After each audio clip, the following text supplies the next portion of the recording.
세상 사람들은요, 아무래도 보이는 것에 그 마음을 빼앗길 수밖에 없죠. 그래서 보이는 것을 잡으려고 날마다 열심히 살아갑니다. 그래서 보이는 것만 믿어라 라는 그런 격언도 있다고 합니다. 이 격언이 처음 만들어진 것은 17세기 중반인데요. 이 시기는 교회와 하나님의 말씀이 사람들에게 깊이 각인되었던 그런 시대였습니다.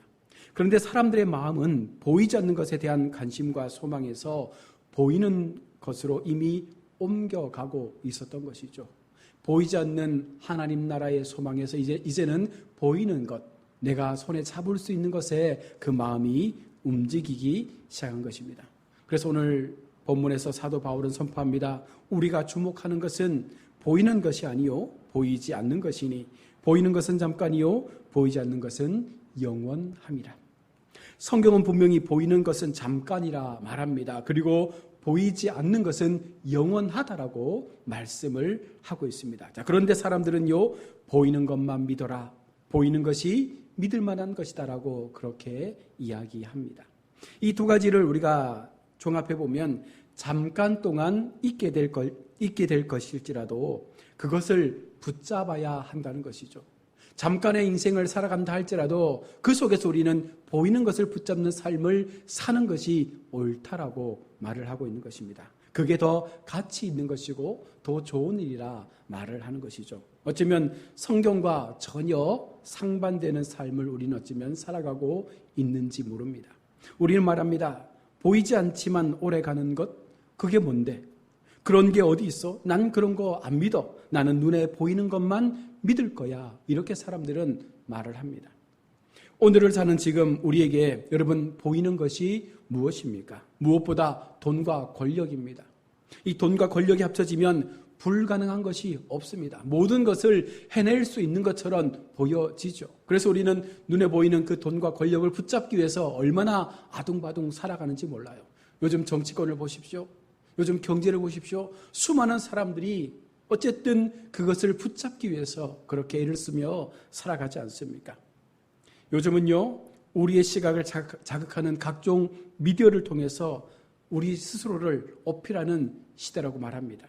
외모와 유머와 각종 현란한 내용들을 소재로 사람들의 마음을 얻으려고 얼마나 그들의 눈에 우리의 행동들, 우리의 모습들, 여러 가지 많은 것들을 보여주며 그 마음을 얻으려고 하는지 모릅니다. 지금은 가히 보이는 것의 위력이 온 세계를 장악한 시대라 말할 수 있습니다. 어쩌면 지금과 같은 이런 시대에 보이는 것은 잠깐이요 보이지 않는 것은 영원함이라는 이 성경 말씀은 너무나 어찌 보면 진부하고 시대에 뒤떨어진 그와 같은 격언과도 같은 말씀으로 보여집니다. 그러나 우리의 짧은 경험과 시야로 여러분 하나님의 섭리와 하나님의 그 경륜을 우리가 판단할 수 없습니다. 우리가 그것을 우리의 마음으로 담아낼 수가 없는 것입니다.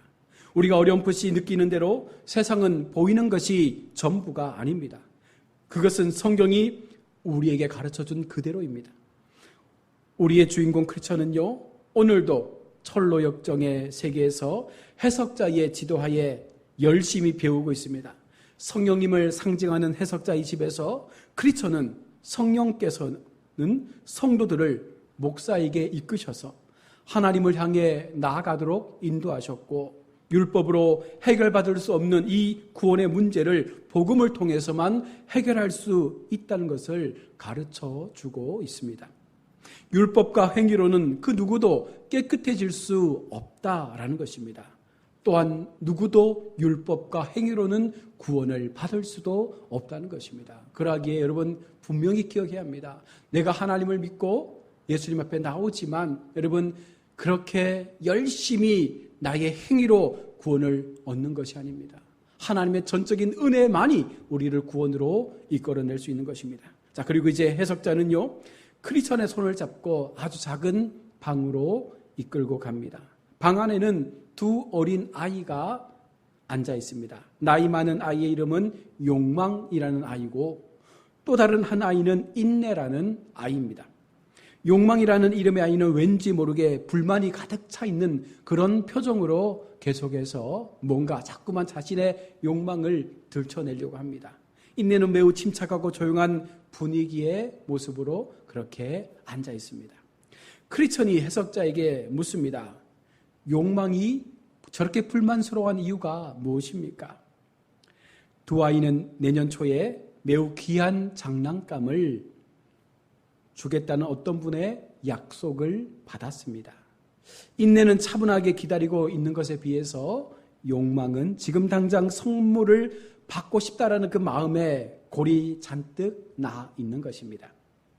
해석자 이야기를 듣고 있을 때 어떤 사람이 방 안에 들어와서 아이들 앞에 보석 가방을 뒤집어 쏟아 놓습니다. 수많은 보석들이 그 아이들 앞에 막 쏟아져 내립니다. 그러자 욕망 가방에서 쏟아진 온갖 보석들을 움켜쥐며 즐거워하면서 그것에 관심을 두지 않는 인내를 비웃으며 조롱했습니다. 그런데 얼마 안 되어 욕망은 받은 보석 모두를 낭비하고 누더기 옷만을 걸친 채 크리스천을 바라보고 있습니다.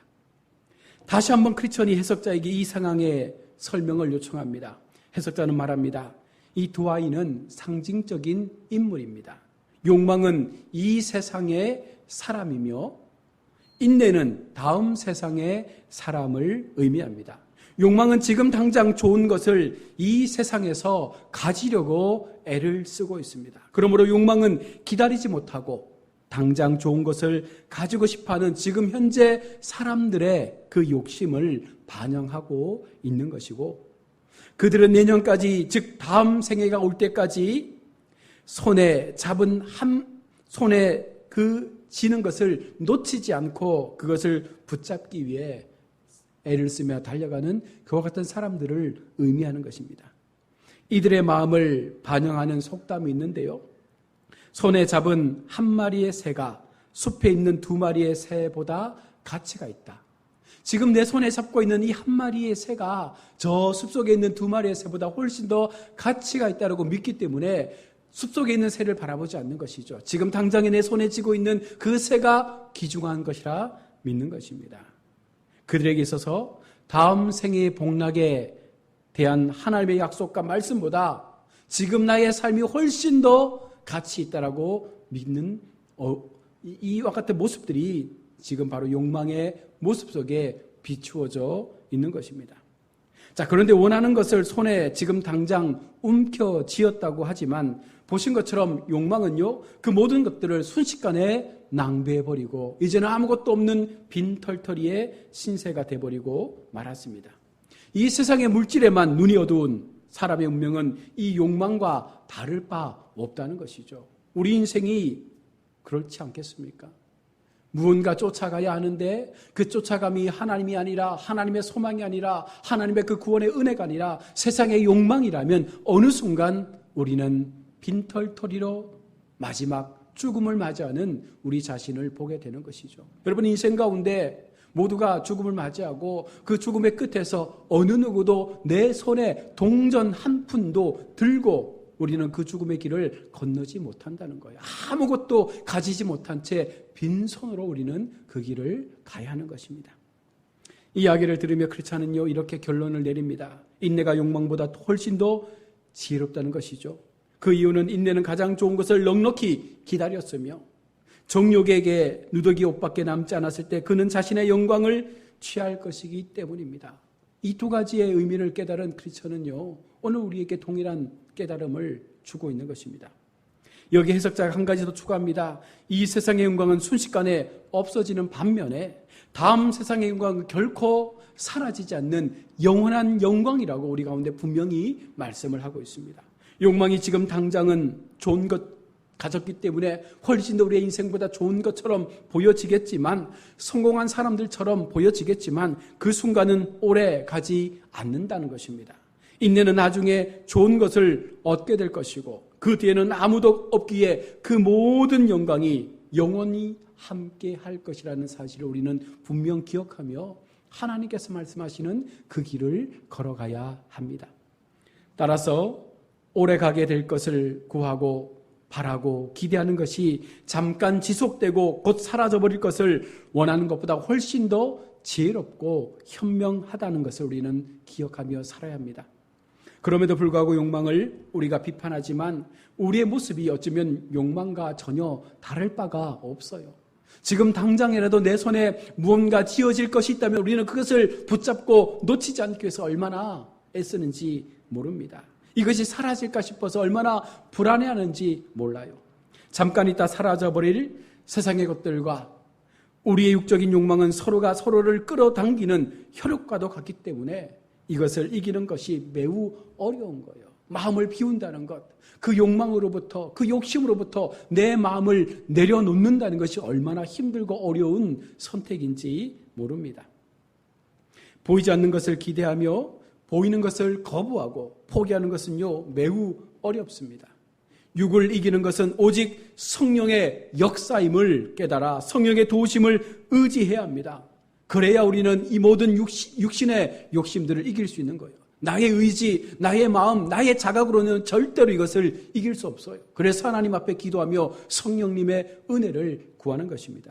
갈라디아 5장 17절에 육체의 소욕은 성령을 거스리고 성령은 육체를 거스르나니 이 둘이 서로 대적함으로 너희가 원하는 것을 하지 못하게 하려 함이라. 육체의 소욕과 성령의 소욕이 날마다 부딪힌다는 거예요. 이것이 전혀 다른 방향으로 가려고 애를 쓰기 때문에 결코 하나 될 수 없는 것입니다. 그래서 육체의 소욕을 가진 자와 성령의 소욕을 가진 자는 계속해서 갈등할 수밖에 없는 것입니다. 내 속에 육체의 소욕이 있으면 하나님께로부터 멀어질 수밖에 없는 것이죠. 내 속에 성령의 소욕이 있으면 우리는 육체 욕심으로부터 멀어질 수밖에 없는 것입니다. 내가 지금 어떤 것들을 마음에 품고 살아가느냐, 이것이 우리의 삶의 선택에서 내가 가야 될 삶의 방향을 인도해 주는 것입니다. 사도 바울은요, 육체의 소욕과 성령의 이 소욕의 갈등 속에서 방황하는 우리에게 분명히 경고합니다. 고린도후서 7장 10절에 하나님의 뜻대로 하는 근심은 후회할 것이 없는 구원에 이르게 하는 회개를 이루는 것이요 세상의 근심은 사망을 이루는 것이니라. 썩을 것을 바라는 세상의 근심은 결국은 사망을 이룬다는 것이죠. 세상에서 아무리 애쓰고 수고하고 염려하고 우리가 걱정한들 그것에 결국은 사망이라고 결정을 내려놓았습니다. 그러나 하나님의 뜻대로 하는 근심은요, 우리를 구원에 이르게 하는 회개로 이끌어 간다라고 말씀을 하고 있습니다. 예수를 믿으면 마음이 편해진다라는 성도들이 있습니다. 그러나 여러분 기억해야 하는 것은 좋은 현상이죠. 우리가 예수 믿고 편안한 마음을 갖는다는 것. 그러나 그렇게 편안함을 통해서 하나님이 주시는 그 근심조차도 없다라고 말할 수는 없는 거예요. 성령께서 우리의 마음에 오시면 근심하게 하십니다. 성령께서 우리 마음을 주장하시면 근심할 수밖에 없습니다. 이 근심은 근본적으로 우리를 하나님의 구원으로 이르도록 하는 회개를 가져다주는 근심이기 때문에 예수를 믿어도 우리는 근심하게 되죠. 그러나 이 근심은 세상의 근심과는 다르다는 것입니다. 구원이 무엇인지를 희미하게나마 알게 하시고 이 구원을 받아야 하는데 이 구원이 온전히 우리의 삶 가운데 이루어져야 하는데 마지막 주님의 재림 앞에 나에게 허락되어질 이 구원이 완성되어야 할 텐데 이와 같은 하나님 주시는 이 구원의 근심을 가지고 우리는 인생을 살아가야 합니다. 구원을 가로막고 있는 문제가 여러분 무엇일까요? 바로 죄입니다. 죄가 우리를 사로잡아 하나님께로 나아갈 수 없도록 여전히 우리를 붙잡고 있는 것입니다. 죄 따위가 뭐길래 구원 얻기 위해 하나님께 나아가고자 하는 우리를 그렇게 철저하게 막고 있는 것일까?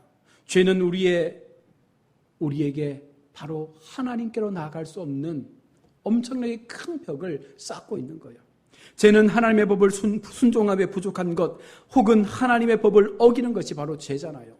우리가 하나님께로 나아가려고 할 때 우리 속에 죄가 있으면 그 죄의 벽에 막혀서 우리는 하나님께로 나아갈 수 없는 것입니다. 그래서 우리의 의와 율법과 행위로는 하나님 앞에 나갈 수 없는 것입니다.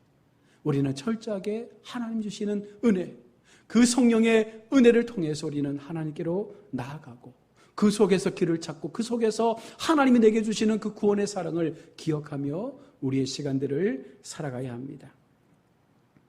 올바른 길을 가야 하는데 그 길에서 벗어나는 것, 즉 죄는 선하고 진실하고 의로우신 하나님께 등을 돌리게 하는 것입니다.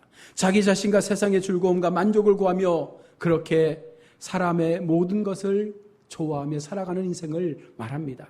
여기까지 그의 의지, 생각, 마음, 생각, 감정, 행동, 말 여러 가지 많은 우리의 품성과 심지어 눈짓과 팔짓까지 이 죄라는 모습 속에 다 포함이 되는 거예요. 그래서 죄가 우리 속에 들어오게 되면 눈으로, 말로, 행동으로, 손으로, 발로 우리 모든 것들이 다 죄를 향해 나아갈 수밖에 없는 것입니다. 시편 35편 19절에 부당하게 나의 원수된 자가 나로 말미암아 기뻐하지 못하게 하시며 까닭없이 나를 미워하는 자들이 서로 눈짓하지 못하게 하소서. 바꿔 말하면 하나님과 관계없이 살아가는 사람의 머리끝부터 발끝까지 모든 것이 다 죄라는 것을 우리 가운데 말씀하고 있는 것이죠. 그가 원하든 원하지 않든 그는 죄를 지향하며 죄를 먹고 마시며 죄를 덮고 그렇게 자며 죄와 함께 꿈을 꾸며 살아간다는 것입니다. 입을 열어도 죄고 마음에 품은 것도 죄며 그러므로 그의 삶의 마지막은 죄가 이끄는 바 영원한 사망뿐임을 말씀하고 있습니다. 그것이 우리의 인생이라는 것입니다. 그것이 욕망을 가진 사람들의 마지막 결과라고 성경은 말씀을 하고 있습니다. 그래서 하나님께서는 우리 가운데 하나님의 뜻대로 하는 근심, 바로 이 죄를 지각하는 데서부터 우리가 어떤 존재인지, 어떻게 살아야 하는지, 이 죄로부터 어떻게 벗어날 수 있는지, 어떻게 영원한 안식, 영원한 생명의 삶으로 나아갈 수 있는지에 대한 그 길들을 제시해 주게 된다는 것이죠. 이 죄가 또 다른 나와 같이 여겨지는 이유는요, 뿌리 깊이 우리 속에 자리 잡은 이 죄가 날마다 우리를 붙잡고 있기 때문입니다. 나 자신과 다르지 않을 정도로 나와 깊이 결합되어 있기 때문에 결국 내가 죄가 되고 죄가 내가 되는 삶을 여태껏 살아왔기 때문에 그 죄로부터 분리가 되지 않는 거예요. 그래서 우리는 하나님 앞에 도움을 구하고 하나님의 은혜 앞에 우리의 마음을 내려놓고 주의 성령의 관건적인 역사를 통해서 내 속에 있는 모든 죄를 성령의 불로 태워 하나님 앞에 거룩함으로 나아갈 수 있는 그 믿음의 준비를 하나씩 해나가야 한다는 것입니다. 로마서 7장 18절로 19절에 내 속 곧 내 육신에 선한 것이 거하지 아니하는 줄을 아노니 원함은 내게 있으나 선을 행하는 것은 없노라. 내가 원하는 바 선은 행하지 아니하고 도리어 원하지 아니하는 바 악을 행하는도다. 이것이 우리 육체의 모습이며 우리 육신의 한계인 것입니다. 죄에 깊이 물든 우리 육신은 하늘과 영원한 것, 보이지 않는 것을 미워할 수밖에 없습니다. 더 많은 죄를 짓고 더 깊은 죄에 빠져서 마침내 마귀와 그 사자들을 위하여 예비된 영원한 불에 이끌려 사망에 이르게 되는 것입니다. 당장에 보이는 것, 마음에 즐겁게 해주는 것, 육신의 욕망을 충족시켜주는 그와 같은 것들이 내 가운데 주어진다 할지라도 지금 당장 살아가는 나의 삶에 모든 것들을 얻은 것처럼 보여진다 할지라도 결국은 사망이라는 것입니다. 반면에 영원한 것, 보이지 않는 것의 근원은 바로 우리 하나님이시잖아요. 주님의 영원하심을 히브리서 1장은요 강력하게 우리 가운데 선포해 주고 있습니다. 히브리서 1장 8절에 아들에 관하여는 하나님이여 주의 보좌는 영영하며 주의 나라의 규는 공평한 규라고 말씀을 합니다. 또한 1장 11절에 그것들은 멸망할 것이나 오직 주는 영존할 것이요 그것들은 다 옷과 같이 낡아질 것이라 말씀합니다. 또한 히브리서 1장 12절에 의복처럼 갈아입을 것이요 그것들은 옷과 같이 변할 것이나 주는 여전하여 연대가 다함이 없으리라. 바로 세상과 하나님, 보이는 것과 보이지 않는 것들을 비교해가며 우리 가운데 보이지 않는 것이 지금 당장 눈에는 사라지는 것처럼 보여지지만 어쩌면 이것이 우리의 삶의 영원한 것으로 남게 된다는 사실을 기억하는 성도의 삶을 살아가야 한다는 것입니다. 보이지 않는 것은 영원한 것입니다. 성령께서 우리에게 다가오시면 우리로 이것을 깨닫게 해주시죠. 그리고 구원받기를 갈구하는 심령을 붙드시어 예수 그리스도의 십자가 사건을 통해 허락하신 그 구원의 약속을 우리 가운데 성취시켜 주는 것입니다. 죄인인 우리가 예수 그리스도를 붙잡고 늘어지는 것을 바로 주님은 의롭다 여기시며 그와 같은 우리를 그 죄에서 건져 주셔서 하나님의 영원한 은혜 앞에 세워주는 것입니다. 구원받은 성도에게 베푸시는 영생의 선물은 보이지 않는 것이나 영원한 약속이며 반드시 지켜질 약속이라는 사실을 믿으시길 바랍니다. 약속의 근거가 바로 내가 아니라 우리가 아니라 바로 하나님이시기 때문에 이 약속은 변함이 없는 약속입니다. 보이지 않는 것을 사모하는 것이 성도의 특징이어야 합니다.